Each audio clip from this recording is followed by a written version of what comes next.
Aujourd'hui, nous sommes dans une situation de blocage qui frise et qui va finir de friser le scandale démocratique. Parce que nous avons un débat qui concerne tous les Français, où chaque sondage montre qu'il y a une immense majorité de nos concitoyens pour avancer sur cette nouvelle liberté. Et malgré cela, rien n'avance. Donc moi, j'en appelle au président de la République pour débloquer la situation.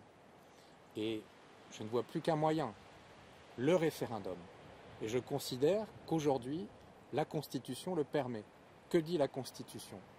L'article 11 indique que le président de la République peut convoquer un référendum pour toute réforme concernant la politique économique, sociale et environnementale du pays. De nombreux constitutionnalistes ont travaillé sur la définition de la politique sociale.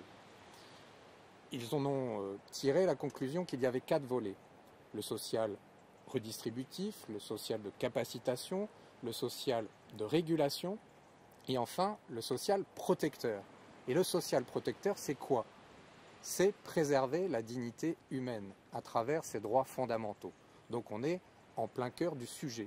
Donc je demande à ce que le président de la République sollicite les Français sur un sujet qui les concerne tous à travers un référendum. Et alors, avec un espoir qui doit être assez mesuré quand même, puisque sa ministre de la Santé n'est pas du tout volontaire dans cette dimension-là jusqu'à maintenant. Et puis lancer un débat comme celui-ci, c'est difficile. Les grands débats de société, ça n'a pas réussi au quinquennat précédent.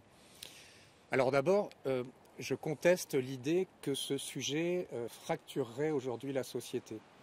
Un sondage IFOP de janvier 2018, commandé pour le quotidien La Croix, indique que 89% des Français sont favorables à l'euthanasie et au suicide assisté, et je rajouterai que 72% des croyants pratiquants sont également favorables.